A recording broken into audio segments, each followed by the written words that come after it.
Second. আর কতদিন single থাকবো, একটু বাবার কাছে যাই, प्यारी समझ যাই দেখি একটা মেয়ে পটানোর বন্দোবস্ত করতে। भाई साहब ये किस लाइन में आ गए आप? বাবা আমি আসছি, আর মামার দ্বারা আর হলো না বাবা, তুমি এবার বাঁচাও বাবা। এই তো বাবার কাছ থেকে পারমিশন নিয়ে এসেছিস? আবার ভক্ত আমার আবার পারমিশন লাগে, বাবা আমাকে রেখেছে বাবা। এই দাঁড়া, ও থাক, তুই আমার জন্য একটা গাঁজা নিয়ে আয়গা। তুই যা একটু গাঁজা নিয়ে আয়গা আমার জন্য। আচ্ছা ঠিক আছে, কাউকে দেখে আনিস না, লুকিয়ে লুকিয়ে আনবি। আচ্ছা যা যা, আসছি। এই তুই বস এখানে বস।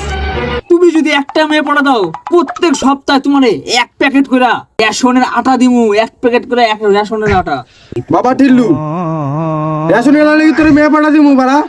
বাবা আমি তোমার একটা দিমুখনি, একটা একটা প্লিজ একটাই তো মেয়ে পড়াই দিবা, একটা দিমুখনি যাও, টুকটুক করে মারা দিবা একটু। আমি তোমার ভক্ত না, তুমি তোমার ভক্ত লাগে একটু করবা না বাবা, আমি জীবনে রামু না।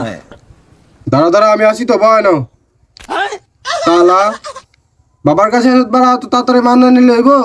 আমি আসি তো, নে বা ফর্মুলাটা কই তাহলে শোন। ফর্মুলা নাম্বার 1, যেই মেয়ের লাস্টের অক্ষর রানী সেই হবে তোর দিবানি। যা তোরা আশীর্বাদ দিলাম আমি, আর পারলে টিকা জ্বালাই আইস। তার মানে ওই পাশের পাড়া রুমারানি, ওরই তো নামের অক্ষর আছে রানী লাস্ট, ওরও আমার গার্লফ্রেন্ড হবে। ঠিক আছে বাবাজি, আর রুমারানিকে নিয়ে আমি